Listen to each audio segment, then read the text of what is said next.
हिंदी में यूपीएससी की तैयारी से संबंधित प्रोग्राम्स को देखने के लिए सब्सक्राइब करें स्टडी IQ-IAS हिंदी। नमस्कार, बहुत बहुत स्वागत है आप सभी का स्टडी IQ-IAS हिंदी में। मेरा नाम है अतुल जैन। तो जैसा कि आप सभी जानते हैं कि मैं आपके सामने आज के दिन की कुछ जो खास खबरें हैं, इंपॉर्टेंट न्यूज जो है वो लेकर आता रहता हूं। तो एक ऐसी ही बहुत इंपॉर्टेंट न्यूज है जो आपके लिए यूपीएससी या जो भी एग्जाम आप देना चाहते हैं, जिसकी भी तैयारी आप कर रहे हैं, उसके पर्सपेक्टिव से, उसके परिप्रेक्ष्य से बहुत इंपॉर्टेंट हो सकती है। और यह न्यूज है कि एक जाने माने फिजिसिस्ट जो थे, जाने माने भौतिकी शास्त्री पीटर हिग्स, उनकी कल मृत्यु हो गई। 94 साल के थे वो, काफी उम्र थी उनकी। तो ऐसा कोई मतलब एक प्राकृतिक मृत्यु हुई। सूत्रों ने यह बताया कि पीटर हिग्स जो है वो काफी कुछ समय से बीमार चल रहे थे, आयु से जुड़ी हुई उनकी बीमारियां थीं और अपनी नींद में ही वो शांतिपूर्ण तरीके से 94 वर्ष की आयु में उनकी मौत हो गई। पीटर हिग्स का नाम हो सकता है आपने ना सुना हो, लेकिन उनका जो एक आविष्कार था, जो एक उनकी थ्योरी थी, जिसको हम बुलाते हैं हिग्स बोसन पार्टिकल या हिग्स बोसन थ्योरी, इसका नाम आप में से जिन लोगों ने पिछले 10, 15, 20 सालों में विज्ञान का जो एक विस्तार है और खास तौर पे ब्रह्मांड कैसे बना, इस चीज पर जो एक रिसर्च निरंतर चलती रहती है, क्योंकि अभी तक हमारे पास एकदम कंक्लूसिव आइडिया है नहीं। देखिए, ब्रह्मांड कैसे बना, इसको लेके बहुत सारी थ्योरीज हैं, बहुत सारे विचार हैं, लेकिन अभी तक हम ये नहीं कह सकते कि यार ये एकदम 100% तय है कि ऐसे ही बना। तो इस ब्रह्मांड के बनने की जो गुत्थी है, इस गुत्थी को सुलझाने में पीटर हिग्स का, जो हिग्स बोसन पार्टिकल का जो योगदान है, वो बहुत बड़ा माना जाता है। 2013 में इस योगदान के लिए उनको नोबेल पुरस्कार दिया गया था भौतिकी का। तो आज जो है अगले 10 मिनट में हम इस बात को समझने की कोशिश करेंगे, 10-15 मिनट में, कि यार ये हिग्स बोसन पार्टिकल वास्तविकता में है क्या, ये पूरा थ्योरी क्या है और इसका मतलब क्या है। थोड़ा सा साइंटिफिक होगा तो कोई चिंता की बात नहीं है। थोड़ा सा मॉलिक्यूलर फिजिक्स जो होती है या मूलभूत फिजिक्स जो होती है, अगर आपको नहीं आती तो हो सकता है आपको थोड़ी सी कठिनाई हो इस बात को समझने में, लेकिन जितना मैं पढ़ा रहा हूं उतना आपको याद रखना जरूरी है। क्योंकि आमतौर पे जब किसी वैज्ञानिक इत्यादि का देहांत होता है, उनकी मौत होती है, तो उन पर आधारित सवाल जो है परीक्षाओं में पूछे जाने की संभावना काफी होती है। ठीक है भाई, ये बात क्लियर है। तो अब एक बार हम जल्दी से शुरू करने के पहले आपको बता दूं कि यार 15 अप्रैल 2024 से 15 तारीख से हमारा P2I बैच शुरू हो रहा है। शाम को 6 बजे का बैच है, जैसा कि आप जानते हैं। एजे लाइव कोड लगा के आप 29,999 रुपए में इससे जुड़ सकते हैं। 2025, 26, 27 के हमारे जो अभ्यर्थी हैं उनके लिए ये बैच जो है वो काम का है। इसमें आपको याद रखने वाली बात यह है कि 3 घंटे की रोजाना live class, mentorship, daily practice questions, उनका इवैल्यूएशन, आपको टेस्ट सीरीज, आपको 18 किताबों का, प्रिंटेड किताबें जो आपके घर पहुंचेंगी, ऐसी 18 किताबों का सेट। और अगर आप प्री क्वालिफाई करते हैं तो मेंस के लिए आपको हम दिल्ली बुलाएंगे, अपने साथ रखेंगे, आपका रहना, खाना, पढ़ना सब इसी फीस के अंतर्गत इंक्लूडेड होगा। तो आज ही आप एजे लाइव कोड लगा के इस बैच से जुड़ जाइए और अपनी तैयारी को थोड़ा सा व्यवस्थित करने की कोशिश कीजिए। चलिए अब हम चलते हैं सीधे मैं आपको एनडीटीवी के एक आर्टिकल पर ही ले चलता हूं। सबसे पहले उसी आर्टिकल के जरिए हम समझने की कोशिश करेंगे कि यार ये हिग्स बोसन पार्टिकल है क्या, और इसको गॉड पार्टिकल का भी नाम दिया जाता है। तो ये गॉड पार्टिकल के नाम से क्यों जाना जाता है, इसको भी हम जल्दी से समझने की कोशिश करेंगे। ठीक है, चलिए। तो सबसे पहली बात, 1964 में ये जो पीटर हिग्स का ये जो आइडिया था, ये आज का नहीं है। ये वैलिडेट 2012 में हुआ, जब एक सर्न ने एक लार्ज कॉरिडोर बनाया, एक लार्ज जो है कोलाइडर बनाया था। उसके बाद ये वैलिडेट हुआ, ये सिद्ध हुआ। लेकिन आइडिया एक थ्योरी के तौर पे पीटर हिग्स ने जो आइडिया दिया था वो 1964 में ही दे दिया था। अब इस बात को भी समझिए कि पीटर हिग्स कोई बड़े आक्रामक वैज्ञानिक नहीं थे, कोई बड़े अग्रेसिव वैज्ञानिक नहीं थे जो इस बहुत सारे पेपर छापे और बहुत सारी रिसर्च करें। वो बड़े ओल्ड स्कूल टाइप के वैज्ञानिक थे। जैसे होते हैं ना कि भाई कभी अपने पूरे करियर में 4-5 पेपर लिखे बस, और प्रसिद्धि वगैरह उनको ज्यादा पसंद नहीं थी। एक बार इनफैक्ट एक इंटरव्यू में उन्होंने कहा भी था, जब हिग्स बोसन आर्टिकल पूरा बड़ा प्रसिद्ध हो गया था, तब उन्होंने कहा भी था कि ये जो फेम है, ये जो प्रसिद्धि उनको मिल रही है, उन्हें बिल्कुल पसंद नहीं है, उनको ये एक परेशानी जैसा लगता है और वो उन्हें काम करने से रोकती है। तो इस तरह का उनका एक व्यक्तित्व था। तो भाई इसमें क्या हुआ, इसको समझने की आवश्यकता है। तो 1964 में इन्होंने ये करने का प्रयास किया। ठीक है, ये बात आपको क्लियर है। 1964 में इन्होंने ये चीज बनाई और अब आगे इसमें पढ़ने की कोशिश करते हैं। चलिए, हाँ भाई, पीटर हिग्स साहब का देहांत हो गया 94 वर्ष की उम्र में, जो हम जानते हैं। तो in 19 Peter Higgs ground breaking work help explain how everything in the universe attain mass. देखिए हुआ क्या, जब ये ब्रह्मांड बन रहा था तो ब्रह्मांड के बनने की बहुत सारी थ्योरीज हैं, लेकिन सबसे फेमस थ्योरी जो है वो है बिग बैंग थ्योरी। ये आपने सबने सुनी होगी कि सारा ब्रह्मांड का जो मास था, जो द्रव्यमान था, वो एक साथ था, फिर एक कोई बहुत बड़ा धमाका हुआ और उस धमाके के कारण चीजें एक दूसरे से दूर जानी शुरू हो गई। और ये हम कहते हैं कि भाई ये जो धमाके का प्रभाव जो है वो आज तक है, यानी कि आज तक हमारा ब्रह्मांड जो है उसका विस्तार हो रहा है। हम अभी तक एक दूसरे से दूर जा रहे हैं, बहुत धीमी गति से जा रहे हैं, लेकिन जा रहे हैं। तो ये जब ये बिग बैंग हुआ तो आमतौर पे वैज्ञानिकों का यह मानना है कि बिग बैंग के बाद जो कण थे, जो पार्टिकल्स थे, वो बहुत तीव्र गति से चल रहे थे और उनकी गति जो थी वो लगभग प्रकाश की गति के आसपास थी। प्रकाश की गति हमको पता ही है बहुत ज्यादा होती है, 3 लाख किलोमीटर प्रति सेकंड के आसपास प्रकाश की गति होती है। फिजिक्स में उसको सी से लिखा जाता है, सी। प्रकाश की गति यानी कि 3 लाख किलोमीटर प्रति सेकंड के आसपास होती है। सबसे तेज चलने वाली चीज दुनिया में प्रकाश होती है।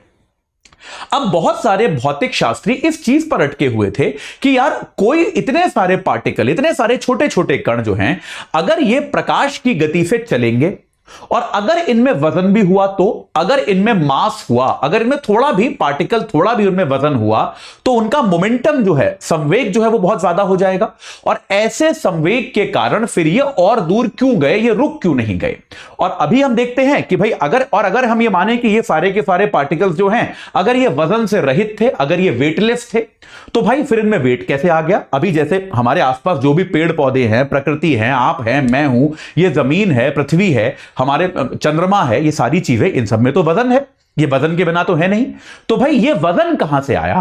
तो अगर ये पार्टिकल आपस में जुड़े और इन वेटलेस पार्टिकल्स ने आपस में जुड़ के इस प्रकार के ग्रह या उपग्रह बनाए, तो जो एक बड़ा सवाल कभी भी उत्तर नहीं, जिसका उत्तर नहीं दिया जा पा रहा था, जो गुत्थी सुलझ नहीं रही थी, वो गुत्थी क्या थी कि यार ये पार्टिकल तो वेटलेस थे। ये सही होता है, चलिए वेटलेस पार्टिकल थे, बहुत तेज प्रकाश की गति से चल रहे थे, आपस में टकराते गए, जुड़ते गए, बड़े बड़े पार्टिकल बन गए। कुछ चंद्रमा बन गया, कुछ सूर्य बन गया, कुछ जो है पृथ्वी बन गई, कुछ दूसरे ग्रह बन गए, वगैरह वगैरह। ठीक है, लेकिन सवाल यह आता है कि फिर इनमें वजन कहां से आया।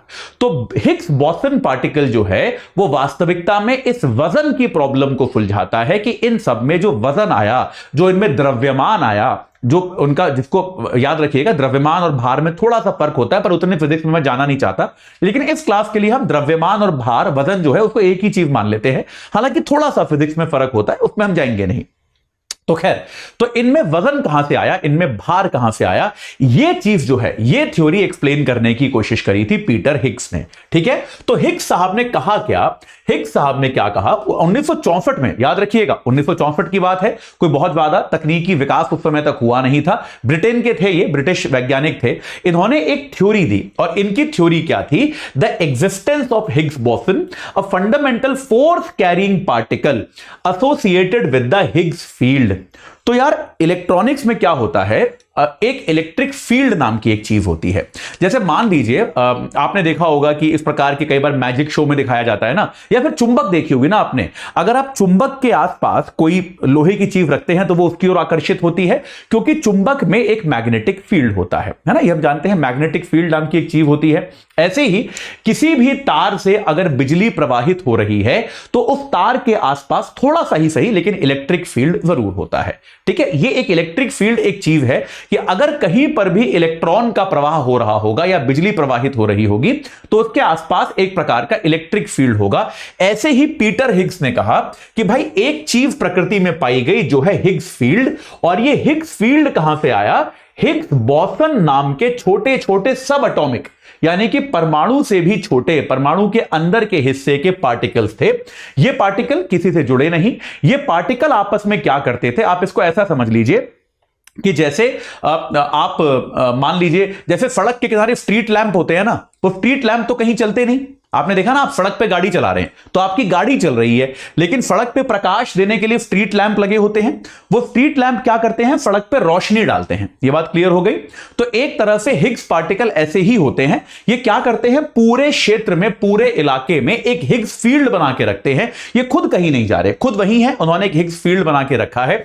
और इस हिग्स फील्ड के कारण क्या हो रहा है, देखिए याद रखिएगा, क्वांटम फील्ड क्या होता है, जहां पर आप याद रखिएगा द्रव्यमान और गति में परिवर्तन होता रहता है। ठीक है, तो ये क्या करते हैं, इस हिग्स फील्ड से जैसे ही वो वेटलेस पार्टिकल गुजरते हैं वैसे ही वो कुछ ना कुछ प्रकार का मास जो है, किसी ना किसी प्रकार का द्रव्यमान जो है ग्रहण कर लेते हैं। तो इनमें, इन पार्टिकल्स में जो मास आया, जो द्रव्यमान आया, वो कहां से आया, वो हिग्स फील्ड में गुजरने से आया। कि हिग्स फील्ड नाम का एक फील्ड था, वो सारे में फैला हुआ था। और वो फील्ड किस कारण था, एक हिग्स बोसन नाम के पार्टिकल्स थे, और उन पार्टिकल्स के फील्ड के गुजरने के कारण क्या हुआ कि ये जो आपका हिग्स फील्ड था, इसने इन सारे पार्टिकल्स को मास प्रदान किया, इन सारे पार्टिकल को द्रव्यमान यानी कि वजन प्रदान किया। और एक बार इनको वजन मिल गया तो निश्चित तौर पे जब ये आपस में टकराएंगे तो थोड़ी बड़ी चीज बनेगी, फिर और टकराएंगे तो और बड़ी चीज बनेगी। तो हमारे जितने भी ग्रह, उपग्रह, जितनी भी चीजें बनी हैं, उन सबके बनने की जो गुत्थी है वो यहां से सुलझती हुई नजर आती है कि हिग्स फील्ड के जरिए जब ये गुजरे तो बड़े बड़ी चीजें बनी, और उसके आधार पर ये जो है, ये प्रक्रिया यहां पर एक तरह से कंक्लूड हुई। यहां पर एक शब्द हुआ है क्वांटम फील्ड, यूज हुआ है क्वांटम फील्ड। क्वांटम का मतलब बेटा क्या होता है कि कण और वेव वो एक ही चीज होती है। ये थोड़ी हायर लेवल फिजिक्स है, आमतौर पे स्कूलों में भी नहीं पढ़ाई जाती, कॉलेजेस में पढ़ाई जाती है। तो अगर आपको समझ में नहीं आए तो कोई बात नहीं, कोई ऐसी खास दिक्कत नहीं है। जैसे मैं आपको क्वांटम का सिंपल एग्जांपल देता हूं कि इलेक्ट्रॉन जो होता है, इलेक्ट्रॉन एक कण है या फिर एक तरंग है। क्वांटम फिजिक्स ये कहती है कि इलेक्ट्रॉन दोनों है, कि कोई भी चीज, यहां तक कि आप और मैं, हम सब भी कण भी हैं और तरंग भी हैं। जैसे मैं एक बहुत बड़ा कण हूं, है ना भाई, मैं एक लंबा चौड़ा आदमी हूं, तो मैं एक बहुत बड़ा कण हूं, लेकिन मैं भी एक तरंग जैसा भी हूं।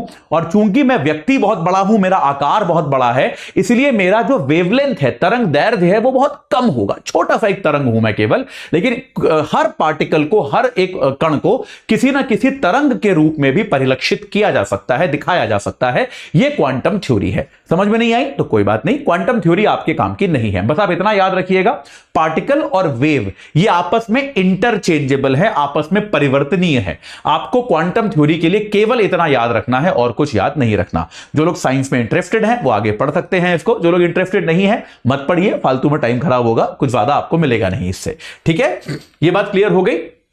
अब याद रखिए, अच्छा इसमें हिग्स नाम तो पीटर हिग्स पे आधारित है। जो बोसॉन नाम है वो भारत के जो वैज्ञानिक थे सत्येंद्र नाथ बोस, जिन्होंने भी बहुत काम किया था इस फील्ड में, उनके नाम पर रखा गया था। तो हिग्स बोसॉन नाम का ये पार्टिकल की इन्होंने खोज करी, लेकिन इसको व्यावहारिक तौर पे सिद्ध करने का कोई खास तरीका था नहीं। 80 के दशक के बाद से इसके प्रयास होने शुरू किए गए कि भाई हम इस तरह के कोलाइडर्स बनाएं, इस तरह की व्यवस्थाएं बनाएं जहां पे पार्टिकल आपस में टकराएं और हम देखें कि भाई क्या कोई हिग्स फील्ड है या नहीं है, कोई हिग्स फील्ड ढूंढा जा सकता है या नहीं, या फिर कोई हिग्स पार्टिकल दिखाई देते हैं कि नहीं। 80 के दशक से इस तरह के प्रयास किए गए, लेकिन तब तक बहुत ज्यादा विकास हुआ नहीं था, तो कुछ ज्यादा सफलता हाथ लगी नहीं। इसमें इंपॉर्टेंट सफलता हाथ लगी 2012 में जाके, जब यूरोपियन यूनियन के देशों ने साथ में मिलकर, आपको याद होगा, वो आपको शायद नहीं याद होगा, मैं उस टाइम तैयारी करता था तो मुझे याद है, 2012 के आसपास क्या हुआ था, एक लार्ज हैड्रॉन कोलाइडर बनाया गया था। दुनिया का सबसे शक्तिशाली पार्टिकल एक्सेलरेटर बनाया गया था, यानी कि पार्टिकल्स की गति को लगभग प्रकाश की गति के बराबर करके वहां से जब गुजारा गया तब देखा गया कि वास्तविकता में वहां पर हिग्स पार्टिकल पाए गए। तो हिग्स पार्टिकल डिटेक्ट हुए, तो यह बात स्पष्ट हुई कि भाई जो 1964 में पीटर हिग्स की थ्योरी थी वो थ्योरी गलत नहीं थी, और जो उन्होंने सोचा था, हालांकि उन्होंने पूरी तरह से थ्योरेटिकली सोचा था, कोई प्रैक्टिकल करने का उनके पास स्कोप नहीं था, लेकिन उनकी थ्योरी एकदम सही सिद्ध हुई 2012 में। 1964 में उन्होंने सोचा था, तो लगभग 50 साल बाद जो लार्ज कोलाइडर बनाया गया था उसके जरिए पीटर हिग्स की थ्योरी वैलिडेट हुई। ठीक है, उसके बाद अगले साल 2013 में पीटर हिग्स को फिजिक्स का नोबेल प्राइज दिया गया, जो कि ऑब्वियसली बनता ही है। मेरे ख्याल से ये पिछले 50-100 सालों की सबसे बड़ी वैज्ञानिक उपलब्धियों में से एक है, और निश्चित तौर पे दुनिया कैसे बनी, ब्रह्मांड कैसे बना, उसकी उत्पत्ति कैसे हुई, उसका जो एक पहेली है, उस पहेली का एक बहुत बड़ा हिस्सा, जैसे जिग्सॉ पजल होता है ना, उसमें एक पीस मिसिंग होता है तो आप पूरा नहीं कर पाते उसको, ऐसे ही वो एक पीस मिसिंग था कि ये पार्टिकल के पास द्रव्यमान कहां से आया, मास कहां से आया। तो वो हिस्सा जो है पीटर हिग्स ने अपने काम से यहां पर पूरा किया, और इस तरह से ब्रह्मांड के बारे में हमारी जो भी समझ है उसको विकसित करने में पीटर हिग्स ने हमारी बहुत अधिक सहायता करी। ये बात क्लियर है? तो भाई ये इन्होंने किया। तो अब यहां पर आगे ये आर्टिकल बताता है कि भाई जो आपको मैं बता ही चुका हूं कि particles make up everything in the universe but they did not have any mass. जब यूनिवर्स शुरू हुआ, ब्रह्मांड बना, तो उनके पास कोई द्रव्यमान था नहीं, तो ये सबके सब लाइट की स्पीड से चलने शुरू हुए। तो उसके बाद सर्न नाम की जो संस्था है, European council for nuclear research, उसने ये कोलाइडर बनाया, और उस कोलाइडर में आप देख सकते हैं कि यहां पर आपको हिग्स बोसन पार्टिकल जो हैं उनका थोड़ा सा हमको एक अंदाजा मिलना शुरू हुआ कि भाई हिग्स बोसन पार्टिकल जो हैं वो आपको नजर आने शुरू हुए। ये बात क्लियर है? तो हिग्स बोसन पार्टिकल बहुत तेजी से चलते हुए पार्टिकल्स आपको दिखाए गए, तो आपको यहां पर दिखाई दिए गए कि भाई ये हिग्स बोसन पार्टिकल होंगे। तो भाई इन पार्टिकल्स को अक्सर द गॉड पार्टिकल भी कहा जाता है। कई बार बहुत सारे धार्मिक समूह इस पे आपत्ति भी करते हैं कि यार आप किसी वैज्ञानिक उत्पत्ति को गॉड पार्टिकल क्यों बना रहे हो, ये उचित नहीं है। तो खैर, इनको शुरुआत में एक फिजिसिस्ट थे लियोन लेडरमैन, इन्होंने अपनी किताब में इन्हें गॉडडैम पार्टिकल कहा था। गॉडडैम का मतलब क्या होता है? जो अंग्रेजी में गॉडडैम मतलब जिसको आप बहुत ही नफरत से किसी को बुलाते हो। गॉडडैम पार्टिकल इसलिए कहते थे क्योंकि लियोन लेडरमैन का ये कहना था कि यार ये पार्टिकल क्या है, ये मिल तो रहे नहीं है, कितने टाइम से इन पर रिसर्च हो रही है, मिल तो रहे नहीं है, तो इसलिए इन्हें वो गॉडडैम पार्टिकल बुलाते थे, जो उनकी फ्रस्ट्रेशन को दिखाता था कि हम कब से ढूंढ रहे हैं यार सारे वैज्ञानिक मिलके, अभी तक इन पार्टिकल्स को हम ढूंढ नहीं पाए। तो आगे जब जैसे जैसे इन पार्टिकल्स के बारे में जानकारी प्राप्त होनी शुरू हुई, तो गॉडडैम पार्टिकल की बजाय इन्हें गॉड पार्टिकल भी बुलाया जाने लगा, क्योंकि यह माना जाने लगा कि यार जैसे, हालांकि ये एक तरह का देखा जाए तो गॉड वगैरह नहीं बुलाना चाहिए किसी को, लेकिन जो ईश्वर काम करता है कि भाई हम सभी को एक आकार, एक स्वरूप प्रदान करता है, वही काम शायद ये हिग्स पार्टिकल्स कर रहे थे। जो पार्टिकल यूनिवर्स में चल रहे थे, ब्रह्मांड में चल रहे थे, उनको किसी ना किसी प्रकार का द्रव्यमान ये प्रदान कर रहे थे। कई सारे पार्टिकल ऐसे भी थे, जैसे प्रकाश को जो लेके चलते हैं फोटॉन्स आज भी वेटलेस होते हैं, उनमें कोई द्रव्यमान नहीं होता, वो इससे बच गए। लेकिन बाकी पार्टिकल्स जो हैं उनको हिग्स पार्टिकल के जरिए किसी ना किसी प्रकार का वेट मिला, और ये वेट मिलने के कारण क्या हुआ, निश्चित तौर पर यहां पर उनको एक प्रकार का वेट मिला, और उस वेट के मिलने के कारण आप यहां पर देख सकते हैं कि भाई किस तरह से पार्टिकल्स इकट्ठे हुए। ये एक बहुत ही अच्छा एक आर्टिस्टिक व्यू है कि हिग्स फील्ड जो है वो कैसा होगा। तो आप देख सकते हैं हिग्स फील्ड में किनारों पर आप यहां पर देख सकते हैं कितने सारे पार्टिकल्स एक साथ इकट्ठे होते हुए आपको नजर आ रहे हैं। ठीक है, चलिए पीटर हिग्स के बारे में जो आपको मैंने बताया, यूके में पैदा हुए थे, ठीक है, किंग्स कॉलेज में पढ़े थे, यूनिवर्सिटी ऑफ एडिनबर्ग में पढ़ाते थे 1950 से, अभी रिटायर्ड थे, अभी ये सेवानिवृत्त हो चुके थे, 94 वर्ष के थे, अभी सक्रिय नहीं थे, कुछ समय से बीमार थे और इनका देहांत आखिरकार हो गया। तो पीटर हिग्स की जो उपलब्धि है, पीटर हिग्स का जो काम है, निश्चित तौर पे आगे मैं अभी भी ये नहीं कह सकता कि ब्रह्मांड कैसे बना या फिर वो किस तरह से चलता है, इसके बारे में हमारी जो अभी भी जानकारी है, इस बात की पर्याप्त संभावना है कि ये जानकारी शायद अभी भी अधूरी है। अभी भी हमारे पास बहुत सारे ऐसे सवाल हैं जो हमें स्पष्ट तौर पे जिनके जवाब नहीं मिले हैं, लेकिन जितना भी आज तक हम जानते हैं उसमें पीटर हिग्स के काम का बहुत बड़ा योगदान है। पीटर हिग्स 94 वर्ष की आयु में कल उनका देहांत हो गया। उनका काम जो है वो निश्चित तौर पर हिग्स बोसॉन पार्टिकल के रूप में हमेशा याद किया जाएगा। ठीक है, चलिए अभी के लिए इतना ही, और मैं आपको बता दूं कि भाई हमारा P2I बैच जो है वो 15 अप्रैल से शुरू हो रहा है, ये बात याद रखिएगा। 15 अप्रैल 2024 से शुरू हो रहा है, शाम 6 बजे का बैच है, ये आपको याद रखना है। एजे लाइव कोड आपको लगाना है और 29,999 रुपए में आप इस बैच से जुड़ सकते हैं। तो आप आज ही अपनी तैयारी को एक सुचारू रूप जो है प्रदान कर सकते हैं इस बैच से जुड़ के। जाने के पहले एक बार 2013 के यूपीएससी में, क्योंकि याद रखिए 2012 में एक्सपेरिमेंट हुआ था, तो 2013 के यूपीएससी में हिग्स बोसॉन पार्टिकल को लेकर एक सवाल पूछा गया था। बहुत ही सिंपल सवाल था। मेरे ख्याल से आज की चर्चा के आधार पे आप उसका उत्तर निश्चित तौर पे दे पाएंगे। एक बार जल्दी से देख लेते हैं इस सवाल को। बहुत ही सीधा सीधा एकदम स्ट्रेट फॉरवर्ड सवाल था, देखने की कोशिश करते हैं। इसका कलर मैं बदल देता हूं एक बार। हाँ, हिग्स बोसॉन कणों के अस्तित्व का पता लगाने के प्रयास को लेकर हाल के दिनों में लगातार समाचार बने हुए हैं। इस कण की खोज का क्या महत्व है? तो आपसे पूछा गया है कि हिग्स बोसॉन की खोज का क्या महत्व है। एकदम सीधा सीधा सवाल पूछा गया है। यह हमें यह समझने में सक्षम करेगा कि प्राथमिक कणों में द्रव्यमान क्यों होता है। यही आपको समझाया कि द्रव्यमान क्यों आया, यही ढूंढने में यह मदद करता है। तो पहला कथन आपका सही है। यह निकट भविष्य में हमें उन दोनों के बीच भौतिक स्थान को पार किए बिना एक दूसरे बिंदु से दूसरे बिंदु पर स्थानांतरित करने की तकनीक विकसित करने में सक्षम करेगा। यार, सब एटॉमिक पार्टिकल का चीजों को एक जगह से दूसरी जगह भेजने से क्या संबंध है? दूसरा आपका गलत हो गया। तीसरा क्या है? यह हमें परमाणु विखंडन के लिए बेहतर ईंधन बनाने में सक्षम करेगा। ऐसा भी नहीं है। यह खुद एक सब एटॉमिक पार्टिकल है। इसका ईंधन परमाणु विखंडन की प्रक्रिया से क्या मतलब है? इसका भी कोई संबंध नहीं है। यानी कि इसमें आपका उत्तर जो था वो केवल एक था। केवल एक जो है वो इसमें सही उत्तर था। ये यूपीएससी 2013 का सवाल था। तो मैं आशा करता हूं कि ये हिग्स बोसॉन पार्टिकल के बारे में ये सारी चर्चा जो है आपको स्पष्ट हो गई होगी और आपको समझ में आ गया होगा। इस चर्चा से जुड़ने के लिए आप सभी का बहुत बहुत धन्यवाद। हिंदी में यूपीएससी की तैयारी से संबंधित प्रोग्राम्स को देखने के लिए सब्सक्राइब करें स्टडी IQ IAS हिंदी।